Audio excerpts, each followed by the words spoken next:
Boa tarde. Vamos então retomar os trabalhos. Um olhar externo sobre o projeto foi uma preocupação que desde o início esteve presente na concepção do mesmo. Assim, esta missão ficou a cargo da OCDE, pelo que temos connosco Andreas Schleicher, diretor de Educação e Competências desta organização, que nos irá apresentar as principais conclusões da avaliação desenvolvida por esta entidade. Tenho assim a honra de chamar ao palco Andreas Schleicher.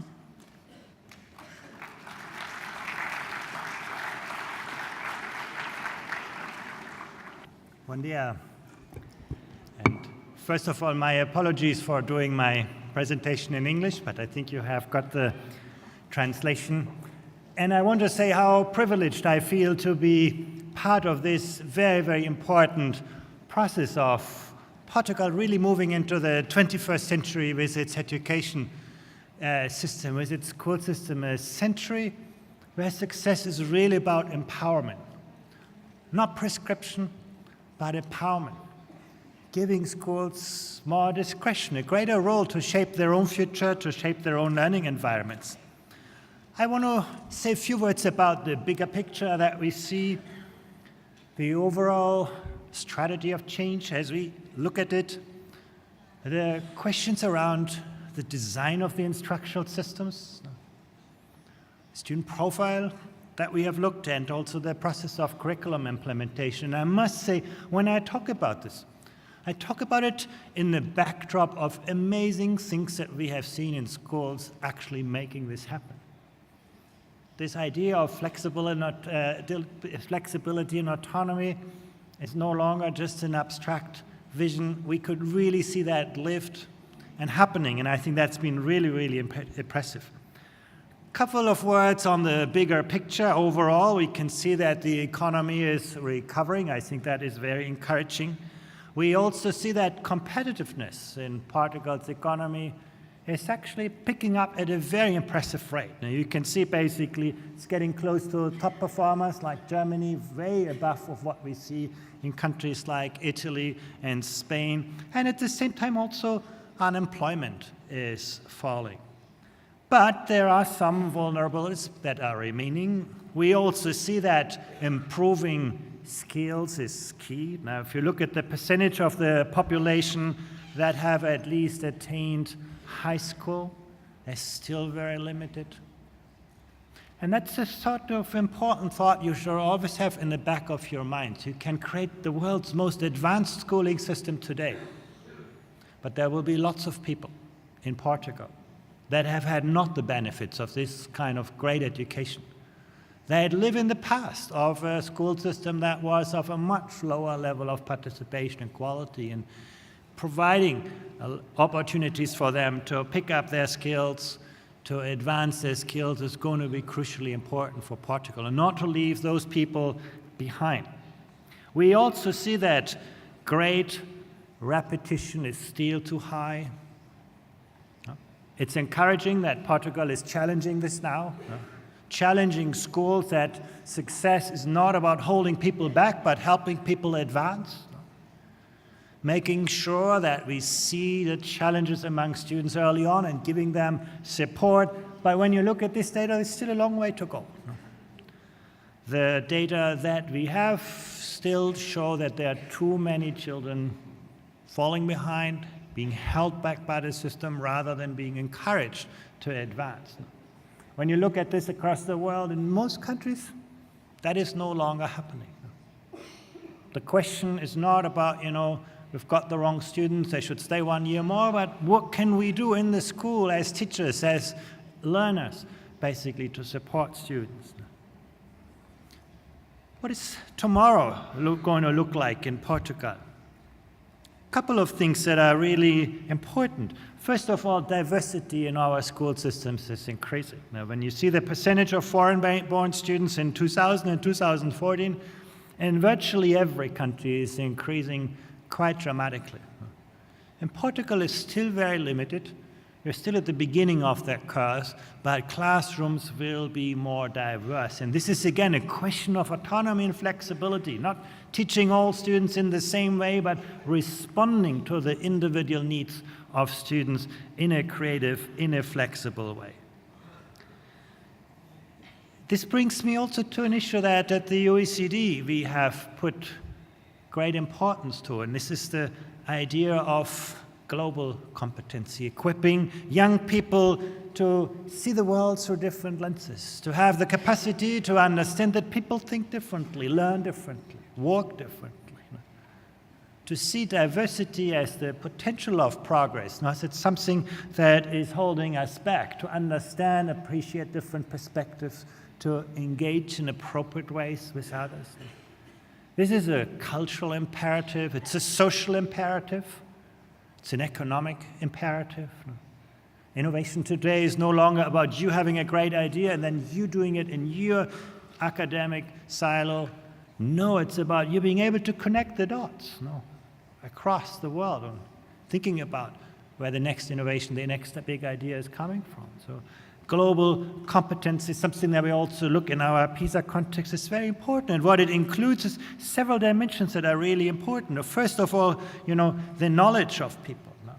Very, very important that people know about global issues, intercultural issues. And I think your initiative to foster citizenship here is very, very important.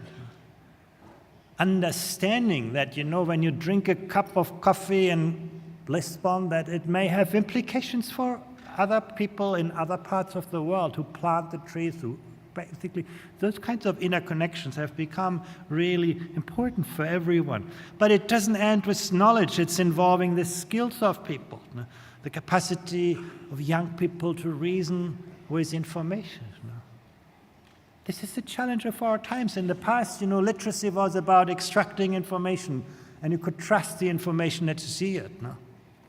If you didn't know the answer to a question, you could direct a student to an encyclopedia, you could look the answer up, and you could trust the answer to be true. Today, you go on Google and you find 50,000 answers to your question, and nobody tells you what's right and what's wrong, what's true and what's not true. Literacy has become about constructing knowledge, not about extracting prefabricated wisdom. Communication in intercultural context, perspective taking. Some people say empathy. Put yourself in somebody else's shoes. Those things are really, really important. They are part of what citizenship really is about. It's not about nationality. It's about being an active citizen in a global world. It's also to do with attitudes. Very important, the mindset, the openness towards other people, other cultures, about respect. Those things are very important. And the most contentious part is about values. That's sort of things like human dignity, cultural diversity. To what extent are we growing up in a world in which those things can flourish? Why school? Well, school is the first and for some people the only place where they can actually encounter the full richness of our societies. Now, you grow up in your family, you grow up in the kind of context. School is the place where you can actually meet people who are different. Because the world around us works against us. If you think about the power of digitalization these days, digitalization has been incredibly democratizing. Everybody can participate. But digitalization is also concentrating powers at an incredible rate, leaving people out of the equation. Few companies dominating everything. Digitalization is incredibly particularizing. The smallest voice can be heard everywhere. You post something on Twitter or Instagram and everybody can know about it. But it's also homogenizing views, squashing intercultural differences. This is the other phase of digitalization.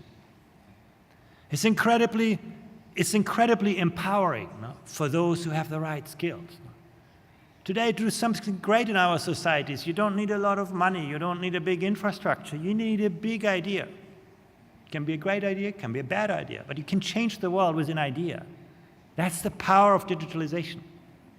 But it can also be incredibly disempowering for people who do not have the skills to participate.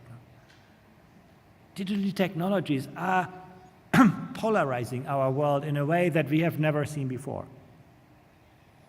We can see really that that's basically something that is happening around us as we speak, and school is the place to actually address this. Citizenship is the kind of antidote to this. Digitalization is putting us into the echo chambers. We end up talking to people who are like us, who are similar to us, who think like us. In the past, it was used to be done by some newspapers. Today, it's happening around us everywhere. Facing that is very, very important. No? In the past, you could say digital technologies were somewhere in the phone or in a device. Then they basically became part of the real life, and then they connected everyone. That's the reality, and we all know that kind of picture. Think about it with some data. Look at here. You can see in many countries, and Portugal is among them, it's a majority of students who say they feel bad if I'm not connected to the internet. So the connected life has become part of an integral part. We can no longer sort of be without it as a country, and you can see Portugal is right at the top of this. That's the reality in which young people grow up, but it's the reality that compresses the way in which we look at the world. On the one hand, you can see digitalization can connect you with anything, anywhere in the world, but the reality is it connects you to people who are like you. So the capacity of school to provide a human dimension is very important. Think about how this has changed. Here are some data for 2012 and for 2015. And you can see in just 3 years, the amount of time that young people spend online out of schooling has increased dramatically. So you can ask the question, what kind of competencies will young people need for the world of tomorrow? And I must say, I've been from the outset very, very impressed of what you are doing with your student profile. This is exactly about the world that we see coming in the future. The world in which the kind of things that are easy to teach and easy to test have also become easy to digitize, to automate, to outsource. Memorization actually no longer helps people to solve the kind of problem that the modern world actually expects from people. Very, very big changes. So what have we seen from the perspective of the OECD? Sorry, went too fast. It has to do with knowledge. Clearly, knowledge is always important. But it's no longer knowledge of a content that matters. That changes very fast. It's more what we call epistemic knowledge. Can you think like a scientist? Can you think like a philosopher? Can you think like a mathematician? As opposed to remembering all the formulas and equations in the world. And that is much more challenging for teaching. Teaching mathematical content, you just can do. You ask students to do lots of exercises, they will accumulate, and that's easy to do. Teaching them to think like a mathematician is really the hard part. And I tell you this, that despite, the student profile is moving in the world of 2030, but if I look at the reality, for example, in the context of the last PISA results, most of the tasks that students in Portugal did well were the ones that were about the reproduction of subject matter content. Students still have great difficulties in solving tasks when they need to think like a scientist, think like a mathematician. And the challenge is actually to teach fewer things in greater depth. I was part of a process, over 10 years ago, like in Portugal, that was very similar, sort of an effort to take away material out of the school curriculum. They reduced the size of the school curriculum by 30% in the year 2001.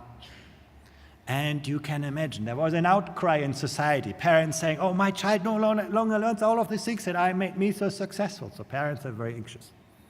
Teachers said, what am I going to do with all of this space that I suddenly have? Teaching things at greater depth is easy to say, but how do I actually do that? How do I work with teachers from other disciplines to make things happening? Huge kind of anxiety. But Japan got the curve. Japan was the country among all OECD countries that saw the biggest rise in creative skills among students from quite low level to advanced levels.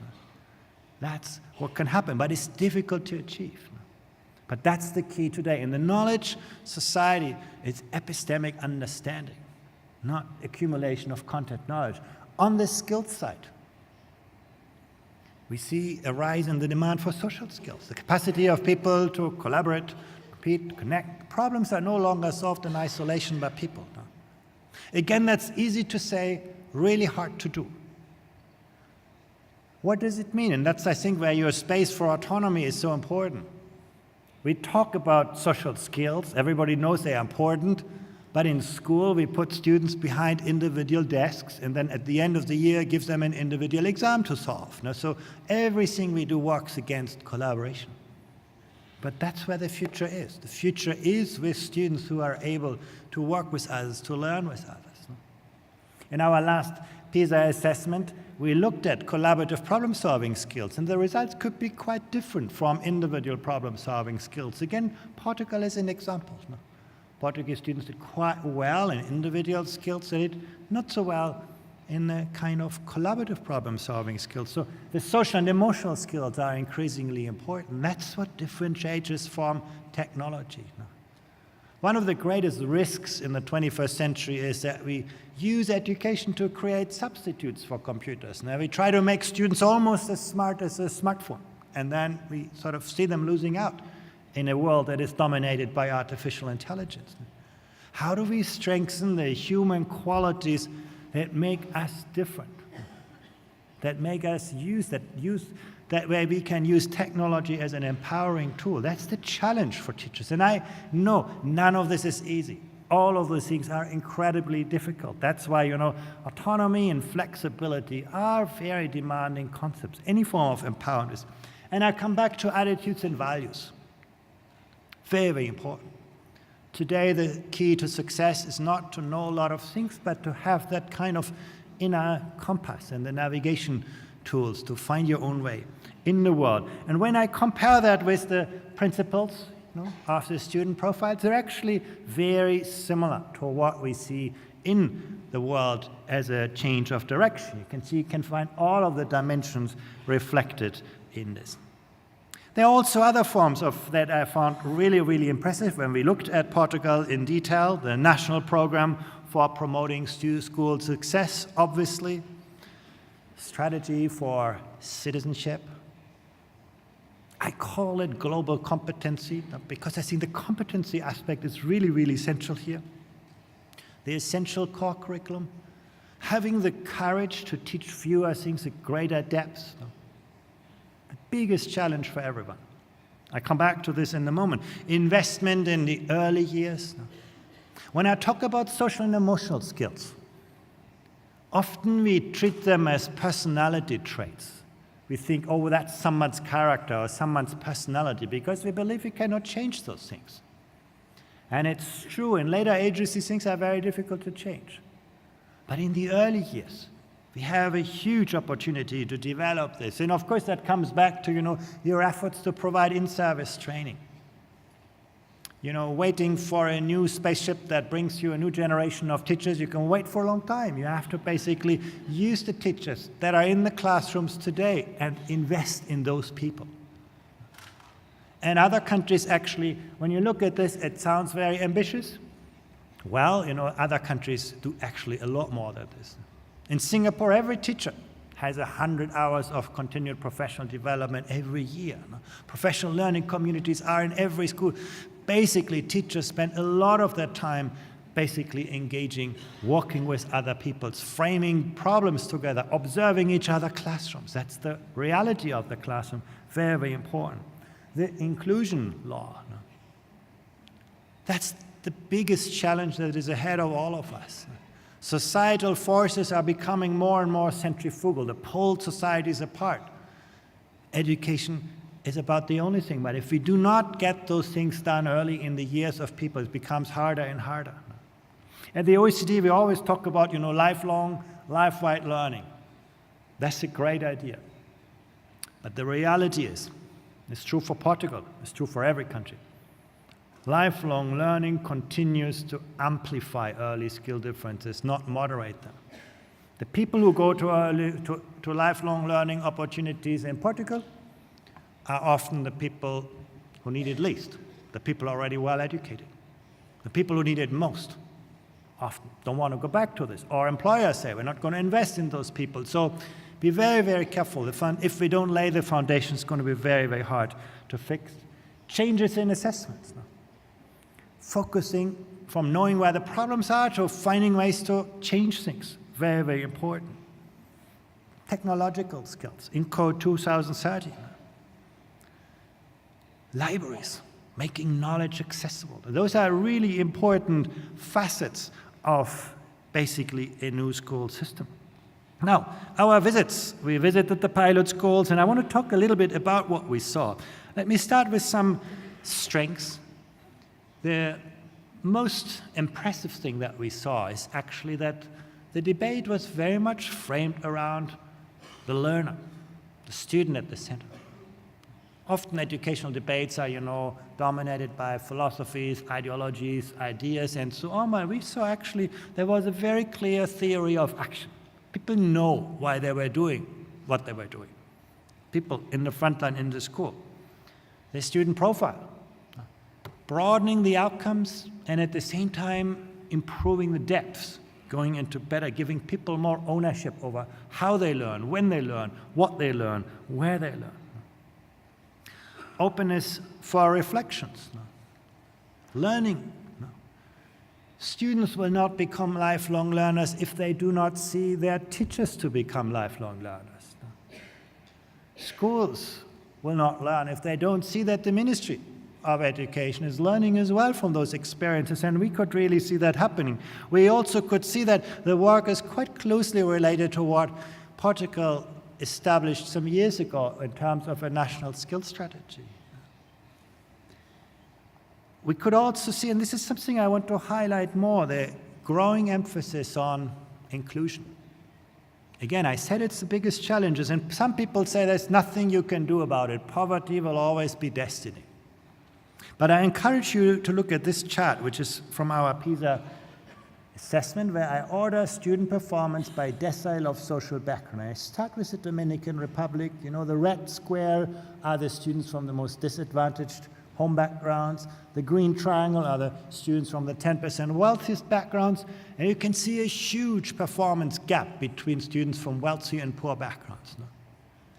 Some people look at this and they say, well, we told you, poverty is destiny. But if that would be all of the story, you would find the same picture in every country. And when you look at this across countries, you can see how similar students from similar social backgrounds, perform so differently depending on where they go to school. Look at here. 2 weeks ago, I was in Vietnam. The 10% most disadvantaged students in Vietnam get a quality of education that compares with the European average and the Portuguese average. Actually, they get an education that is better than the education of the 10% wealthiest students in some countries of South America. How can they do that? The answer is they take inclusion very, very serious.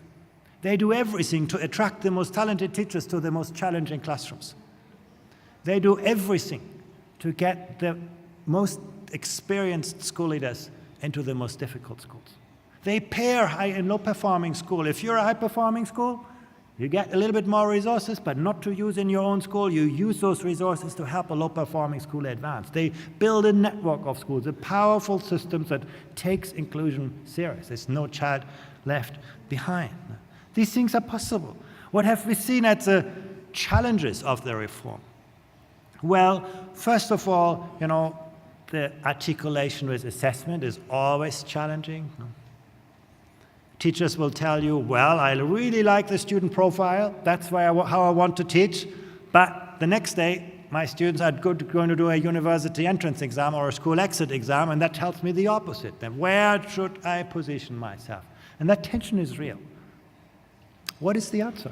Well, I think one day, Portugal will need to fully align the examination system and the examination culture with the student profile to give teachers consistent messages. Now, that tension is real, and there's no easy answer to this.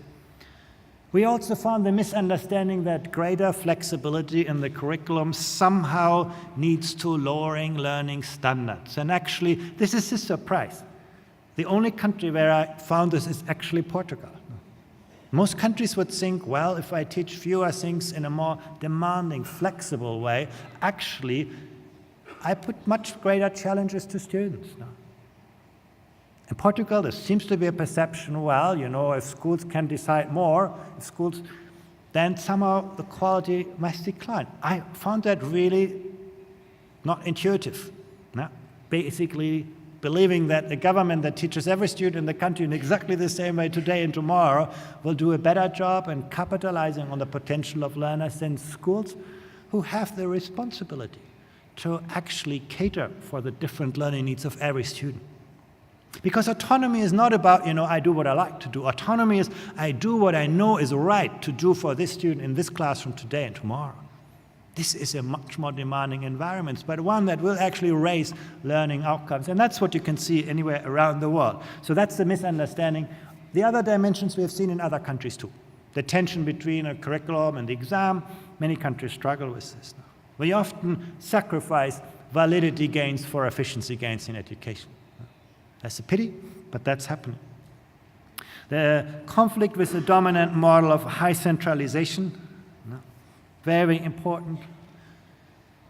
Portugal has a culture, a tradition of a highly centralized education systems, and giving greater room for discretion is a challenging aspect for schools. We see this all around the world. Greater autonomy means suddenly I have to take more responsibility. I have to think harder why I do something.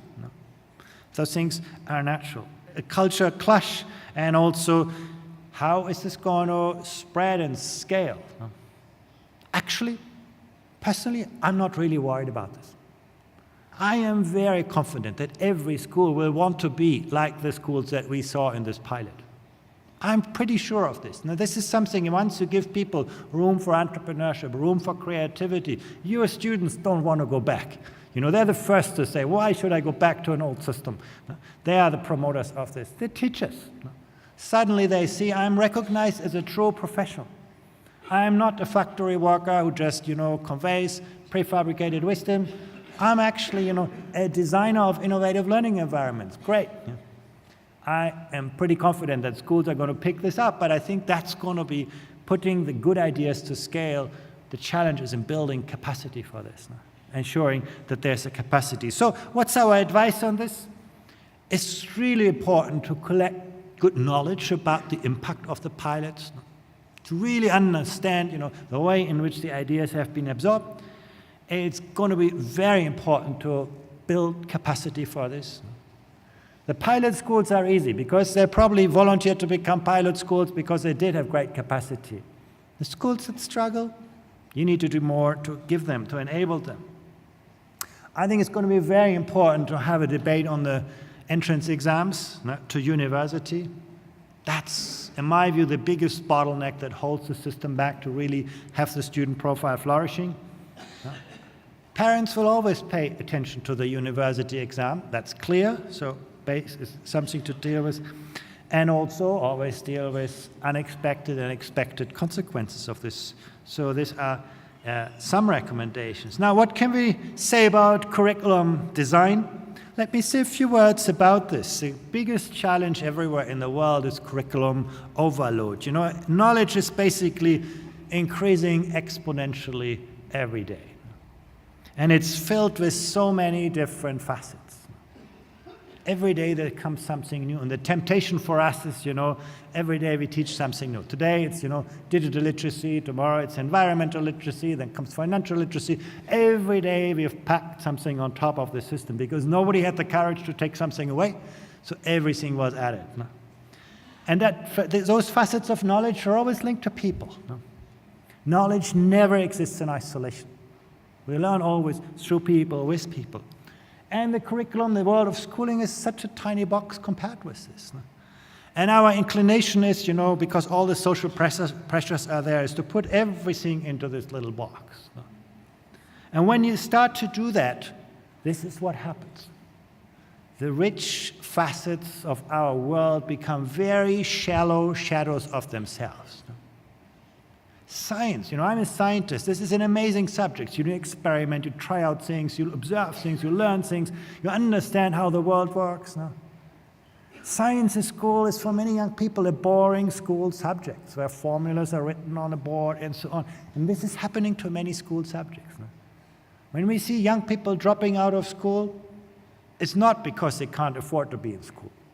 It's because they can no longer see that what they learn in school relates to their real life, to their future, and so on. So this is something that has been really threatening, and our response to this is to just, put more and more and more and more things into this little box. And I think this is something that we really need to come to grips with. And our view at the OECD is that the student profile is an appropriate and effective response to this, basically ensuring that students will catch up with this. And this brings me to the question, can we do more with less? And I want to show you a chart that I think is really important. Those people who believe it's just about, more time invested in math and science and whatever, should look at this chart.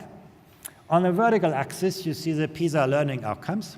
And on the horizontal axis, you see the total investment in learning time. Now, and look how the world looks. It goes downwards. The more countries teach science, the worse they come out in PISA. And you ask yourself, how can this possibly be? How can it be that, learning time is something bad? Actually, if I would have studied it within a country, you would have seen the opposite. Within a country, within Portugal, 1 hour more science learning gets me better science outcomes. But across countries, it looks like this. Well, it's actually not so difficult to understand. The truth is that the quality of learning outcomes is always the product of the quantity of time and the quality of instruction. You can see that really nicely on this chart. In blue, you can see the volume of learning time in school. In yellow, the learning time out of school. And you can see actually Portugal students don't learn they have a lot of time studying in school. But there are some countries more. You can look here on the right side, the United Arab Emirates. 60 hours do students spend learning. And then you go to the left side, in Finland, it's only a little more than half than that. Huge differences in the quantity of learning time. But the key is the black dot. The black dot shows you how much students actually learn in an hour. And you can see in Finland, they spend little time and learn a lot in that time. And in the United Arab Emirates, they spend a lot of time in school learning, and they learn very little. It's not the volume of time, it's the quality of the instructional environment. The most advanced education system really use the time of the students as the most precious good. And they try to broaden the curriculum to look at the world from different lenses and perspectives. That's really, I think, the key. So volume of time is far less important. What have we seen as the strengths? What we really liked is the inclusive process, so the development of the profiles and also the instructional models. Headmasters, teacher societies, unions, the National Council for Education, all were part of this process. Probably it's taken you time. These things become lengthy and complex, but it's very important. The pilot project, trying it out, seeing how it works. And it enabled teachers to design new experiences in really meaningful ways and prepare themselves for this. So this is something that we really looked at this. We also found that the pilot project enabled students to experience and value many elements of the curriculum. To learn how to work and learn together with peers, the collaborative, the social environment. It made it happen. And we could look at it, it really worked well. To build relationships with teachers, something that is very, very important. To focus on relevance, making sure that what students learn relates to their current and future, and so on. How does this relate to the features of a strong curriculum from an international perspective? At the heart of it is always what we call student agency, ownership. That's something that is a really important part. Once in a PISA test, we ask students, what do you think makes you successful in mathematics? And we found that the majority of Portuguese students said, oh, that's very clear, it's about talent. If I'm not born as a genius in mathematics, I'm going to study something else. If you ask the very same question to a student in Singapore or China, 9 out of 10 students told us, if I study really, really hard, I know my teacher helps me, and I'm going to be successful. They see the success in themselves. They have the ownership of success. Very important, student agency, the capacity to believe that we're not, objects of the school, but subjects who can change things. Rigor, very important.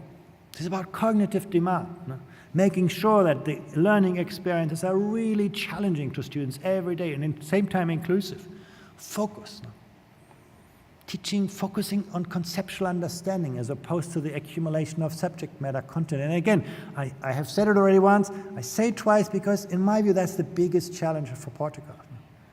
The learning system is still kind of a mile wide and very thin in terms of this. So a lot of content that students learn, but the level of conceptual understanding is still very limited. Coherence, alignment, transferability. The world is changing. I don't know what we need to know tomorrow, but if students can actually have the inert capacity to extrapolate from what they know and use and apply their knowledge in novel situations, they're going to be great. If we talk about student agency, we need to talk about teacher agency. Do I have the capacity and the belief that I can change things? Authenticity, flexibility, engagement, those are important kind of dimensions. So what have we seen as challenges? Again, the tension between, teaching for the world of tomorrow and teaching for the exam of yesterday. That tension is also here very real. The technical complexity, structure of school time, finding space for interdisciplinary work, getting the history work teacher working together with the sports teacher and the math teacher. But we know that's the future of learning. The only way how you're not learning a foreign language is by having, the French teacher teaching you one lesson in secondary school on Monday and another on Thursday. The brain does not absorb languages in this way. If your sports teacher will teach you French or Chinese, you're going to pick up languages much better. But these realities, this knowledge that we today have, is very hard to implement in the kind of rigid time frames and schedules of schools. Now, you might think you are at the frontier with the flexible curriculum. I think it's a great progress that Portugal is making. But, other countries are way ahead of this already. You have some countries that have made the whole of the curriculum flexible. The school has to figure out, what do we teach on Monday? How do we teach different students? How do we design learning environments? Nobody tells them how big the class should be. It's the job of the schools to think, I have so many teachers, so many students, how do I use my resources? How do I design the curriculum? So what Portugal is trying to do is actually quite common. Here's another way of looking at this. Coming from the PISA test, we actually looked at the correlation between the responsibilities for school governance and learning outcomes. And the red bar is about curriculum. And you can really see where schools had responsibility and ownership over the content of instruction. You can see outcomes are better. But the second column is equally important. This is not about the school principal, just writing a new curriculum. It's about distributed leadership. The school principal working with teachers collectively to design the environment. You can see the teacher factor is also very important. In contrast, we see the opposite kind of at the national factor, the prescriptive factor.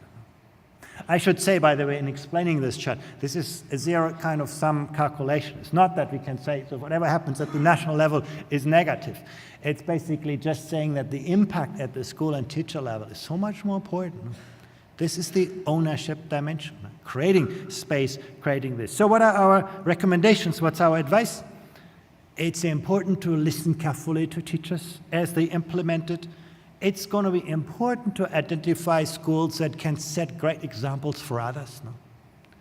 You know what the biggest price for the lack of autonomy often is? Isolation. Schools do not naturally know what's happening in neighboring schools. Teachers do not naturally know what's happening in the neighboring classrooms. That will require an active process of moderation. As we see it in many high-performing countries, they put more emphasis on creating a sort of room for professional autonomy in a collaborative culture. What did we see about curriculum implementation? And I just go through this very briefly. And I want to start with something that is about how satisfied students are with their lives. This is not about, PISA scores and math and science. It's about basically asking students, how happy they are with their lives. And you can say Portuguese students are not so unhappy with their lives, but they're also not that happy with their lives. No. What drives that? Well, you can see some things are positive. For example, we see that students who talk or meet with friends after school, the social environment is very important. Physical activity is very important for well-being. Teacher support, no. Very, very important dimension, parental support. And we see actually the things that work against well-being is anxiety with schoolwork, and also extreme internet use. The students are basically spending too much time online. So those things actually vary across countries. And when you look at Portugal here in this sense, you can see that kind of school anxiety is very, very high. And you ask yourself, how can this be in a country like Portugal? The school system is not actually that demanding. Why does it make students so anxious? More anxious than students in other countries. And a lot of this has to do with a kind of artificial pressure that the system creates. The system creates the pressure, we have to do more with less. If I don't do well this year, I'm going to repeat the school year. There are many factors that create, even though the school system is objectively not that demanding. The curricular expectations are pretty much in line with other countries. The school system is at least perceived by students to be quite oppressive. And a big part of this is also teacher support. And that's something that, now I can't move my slides.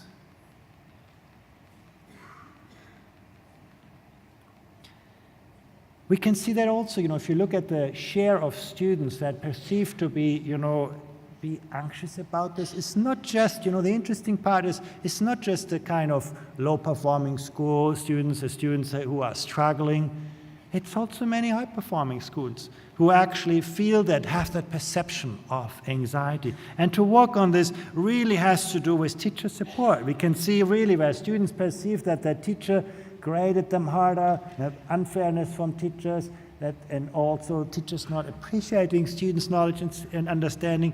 Those things are ones that drive up anxiety, whereas factors like teacher adapting lessons to my class's needs, that's the flexible curriculums to the eyes of students. They are factors that actually reduce student anxiety. Or the teacher provides individual help when a student has difficulties understanding a topic. Where students have that perception, that's actually reducing anxiety. So these are the factors. I'm coming to the end of my time, so I'm going to just to the end. The strengths that we see in curriculum implementation is the voluntary nature of this, really creating ownership, understanding, capacity in the teaching force. We have seen great level of enthusiasm. Teachers, school leaders basically wanted to make this work, flourishing as professionals, being respected as professionals, as opposed to, workers in a kind of factory. Legitimizing and endorsing good practice. Suddenly, sort of doing something differently is no longer doing something wrong, but doing something differently. That's, I think, the challenges that we saw is the cultural shift for school leaders and teachers from preparing for the exam towards actually teaching for what is important. The networking, again, the professional changes, those things are really, really big challenges. Take them serious. Building professional autonomy and a collaborative culture is not something that will be done overnight. That will require huge investment of time and resources to provide teachers with the level of support that they really need to make this happen. And I'm going to skip this as well.